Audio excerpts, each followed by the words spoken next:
मैं आपको यह बताना चाहता हूं कि शेख हसीना आज फिर से बेघर हो गई। बांग्लादेश में आरक्षण आंदोलन ने शेख हसीना की सरकार को गिरा दिया है। हालात ये हो गए कि मौजूदा निवर्तमान प्रधानमंत्री को जान बचाने के लिए बांग्लादेश छोड़ना पड़ा। हालांकि हिंदुस्तान का यह पहला पड़ोसी देश नहीं है जहां तख्ता पलट हुआ है। इससे पहले 2 साल यानी श्रीलंका में भी यही हालात बने थे। हमने देखे थे किस तरह के हालात थे। तब श्रीलंका के राष्ट्रपति गोटबाया राजपक्षे भी देश छोड़कर उनको भागना पड़ा था और गुस्साए श्रीलंकाई लोगों ने राष्ट्रपति भवन पर कब्जा कर लिया था। वो कमरों में आराम करते, स्विमिंग पूल में नहाते नजर आए थे। बांग्लादेश में तख्ता पलट की यही तस्वीर देखने को मिली थी। पाकिस्तान, श्रीलंका, बांग्लादेश में तख्ता पलट का किला बहुत पुराना और काला इतिहास रहा है। ये तीनों देश दक्षिण एशिया के मजबूत देश माने जाते हैं। इन तीनों देशों के इतिहास में कई बार तख्ता पलट हुए हैं। इन देशों में राजनीतिक दलों के बीच गहरा मतभेद, अविश्वास अक्सर तख्ता पलट की वजह बन जाता है और इन तीनों ही देशों में हमेशा सेना का दबदबा रहा है। चाहे बांग्लादेश की बात करें, श्रीलंका की बात करें या पाकिस्तान की बात करें। और कुछ तख्ता पलट का जो इतिहास है, मैं राष्ट्र की आवाज के जरिए आपको दिखाना चाहता हूं। जरा देख लीजिए कि किस तरीके से इसका इतिहास बना।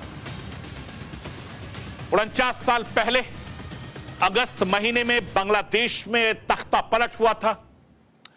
15 अगस्त 1975 को शेख मुजीबुर रहमान से लेकर उनके परिवार की तख्ता पलट के दौरान बेरहमी से हत्या कर दी गई थी और उस मुश्किल वक्त में शेख हसीना, उनकी बहन की जान बच गई। तब भारत ने शेख हसीना को राजनीतिक शरण दी थी। शेख हसीना 1981 तक दिल्ली में रही थी। इसके बाद वो वापस बांग्लादेश जाकर शेख हसीना ने अपने पिता की राजनीतिक विरासत को संभाला और तख्ता पलट में उनके पिता, उनकी मां और 3 भाई मारे गए। ये उनका इतिहास था और एक बार फिर से उनको जान बचाकर भागना पड़ा। मैं आपको यह भी बताना चाहता हूं कि पाकिस्तान में पहला सैन्य तख्ता पलट जो 27 अक्टूबर 1958 को हुआ था, तब अयूब खान तख्ता पलट कर पाकिस्तान के राष्ट्रपति बने थे। पाकिस्तान में दूसरा सैन्य तख्ता पलट था जो 5 जुलाई 1977 को हुआ था। जनरल जियाउल हक ने प्रधानमंत्री जुल्फिकार अली भुट्टो की सरकार को हटाते हुए तख्ता पलट किया था। भुट्टो को गिरफ्तार किया था और बाद में मौत की सजा दी गई थी। पाकिस्तान में तीसरा सैन्य तख्ता पलट साल 1999 में हुआ।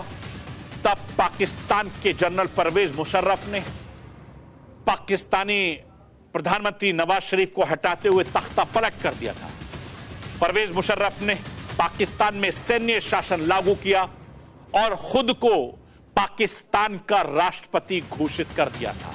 इन तीनों देशों को तख्ता पलट का दंश झेलना पड़ा था और इसका सबसे बड़ी वजह आर्थिक संकट माना जाता है, पैसे की किल्लत माना जाता है, जिसके चलते लोग सरकार के खिलाफ हो जाते हैं। सेना या दूसरे जो समूह हैं वो सत्ता हथियाने की कोशिश करते हैं, हत्या भी लेते हैं।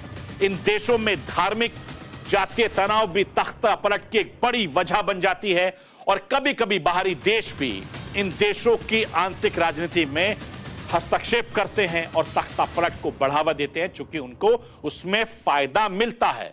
ऐसे में हिंदुस्तान के लिए एक सबक की जरूरत है, हिंदुस्तान के लिए चिंता की जरूरत है।